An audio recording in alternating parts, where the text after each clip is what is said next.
गासैनिसिमबो गाहाम हामलायनायखौ बावहरग्रोनाय जाबाय। बे भिडिअखौ आङो बानायनो गोसो गैयामोन, थेवब्लाबो माने गोसोआ थानो हायैयाव आङो भिडिअखौ बानायनाय जाबाय। भिडिअखौ बानायनायनि गुबै ओंथियानो जाबाय मा होनो दासान्दि जि आसाम पुलिसनि इन्टारभिउ, बे इन्टारभिउ जाबाय थादों नङा होमबा। दा जाबाय थानाय समावनो जि आसाम पुलिसनि जि इन्टारभिउखौ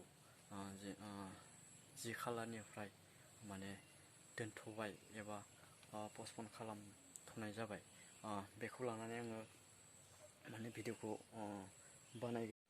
दा बे इन्टारभिउआ मा जागोन नङा होमबा। बेनि सिगाङाव आङो मानगोनां जोंनि DGP सारा मा बुङो आङो भिडिअखौ क्लिक खालामनानै दिन्थिगोन।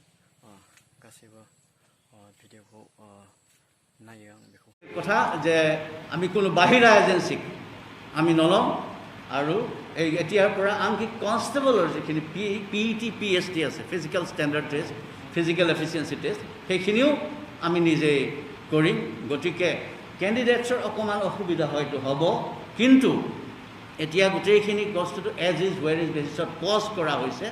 আমি এটা গভৰ্ণমেণ্টৰ লগত বহি পেলাই সিদ্ধান্ত লওঁ। অলৰেডি কৰাখিনিক কেইটামান কৰিলে, এখন জিলাতে কমপ্লিট কৰা হৈছিলে।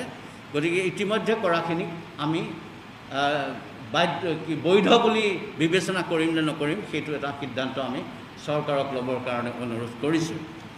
बे भिडिअखौ नायनानै हयथ' जानो हागौ गासैबो बुजि मोनदों जे मानगोनां DGP सारा मा बुंनो नागिरदों नङा होमबा। गासैबो मा बुंदों बेखौ गासैबो बुजि मोनदों। दा मा होनदों जोंनि जि जाबाय थानाय आसाम पुलिसनि जि इन्टारभिउ, बे इन्टारभिउआ माने जि खालारनिफ्राय गासैबो डिस्ट्रिक्टआव माने बन्द जाबाय, माने पस्टपन खालामथ'नाय जाबाय नङा होमबा। बेखौ जों गासैबो मिथिगौ। दा मा होनदों जे आसाम पुलिसनि इन्टारभिउ, बे इन्टारभिउखौ मा होनो मोनसे माने कम्पानिया लादोंमोन। कम्पानिया जाबाय केरेलानि केल्टन नामा होननाय, केल्टन जानो हागौ, आं एसे बावबाय। जायखिजाया बे कम्पानिया लादोंमोन। दा जे बे कम्पानिया लानायाव हयथ' जोंनि मा होनदों कम्पानिया लानायाव एसे माने एसे हमनो हादोंबो जानो हानाय जे मोनसे इलिगेल जादों होननानै एबा केलेंकारि जादों होननानै माने मिथिनो मोनदों खोमा। बेनि थाखाय हयथ' आसाम पुलिसनि इन्टारभिउ बियो माने थाद'बाय। दा DGP सारा बुंनाय बायदिब्ला माने बे बाराव माने इन्टारभिउ लाफिनोब्ला माने गावसोरनो माने लागोन होननानै बुंदों। दा बाथ्राया नैबेसो जे मोनसे माने सोंथि जाखांदों आरोना, जे इन्टारभिउ लाफिनोब्ला मा होनदों जाय बिथांमोना इन्टारभिउ होनानै माने पास जानानै दङ, बिथांमोनाबो होफिननांगोन नामा होननाय मोनसे माने सोंथिया माने जाखांदों। माने जाय बिथांमोनाथ' 10 तारिखनि उननिया जे 10 तारिखनिफ्राय पस्टपन जाबाय, बिथांमोनाथ' निस्सय होखानांगोन, बेयो सियर। नाथाय बेजों लोगोसे माने जाय बिथांमोना इन्टारभिउ होनानै पास जानानै दङ, बिथांमोनाबो होफिननांगोन नामा, बे मोनसे माने सोंथि बायदि जानानै फैदों।